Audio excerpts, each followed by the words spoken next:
Nkalagale mina amene mukuona mkanyama manumo wa Charles Nsaku Nkalagale bazama imbile ziko muno ndabandi yani a Charles Nsaku mina takakusatirani muzodika chitika zanu pakatipa timamba zoda Charles Nsaku ya MCP a Charles Nsaku ndotele lero tikuma na kuno pakuji papa kumene kuli chisokano cha TPP mina chifukwa jani cha makanisa na lukuji badakale ai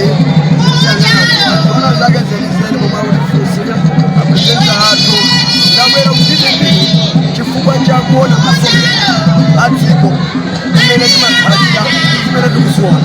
ndinapitali ku MCP sikudali kuwanjikusa unene koma ndatoka kundekha kamba kuona masomphenya amene anthu akuluakulu nsanje mina chaukanga ni mwazi bichani kweni kweta masokani mchani chakutoka ni MCP ndikanga mwazi zimene akudandaula anthu nsanje ndikutika kukola atatu kola tikuti deine kone soma pika mwaumeuzozo mukakwa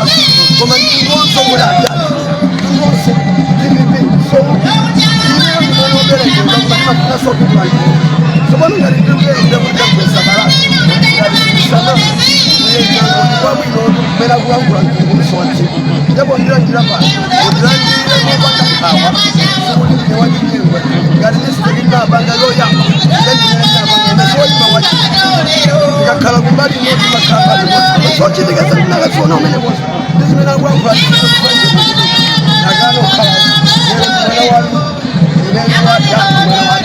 so mukaza kusindika pano kuti MCP kama 16 September ikugwa ba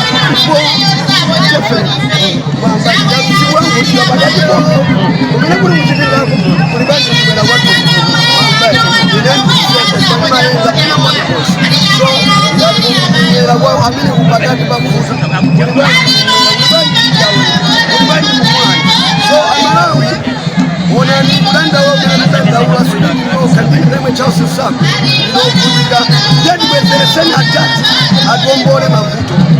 kani dimene Malawi akuliti bwezerese atati yemwe ndi Professor Arthur Peter Mutharika asindika motero pano a Charles Nsaku osadine osadata amene akuonera pano koma awo ndi maganizo a Charles Nsaku amene wakujoina lero akuti officially chipani cha Democratic Progressive Party tikati bwezi ndale ndo ina mkhale pomwepo muli ndine Robert Mkoli basa kamera ndi asaka onse Robert Semani ndi timu yonse kuno kuti kwawa makoma nonse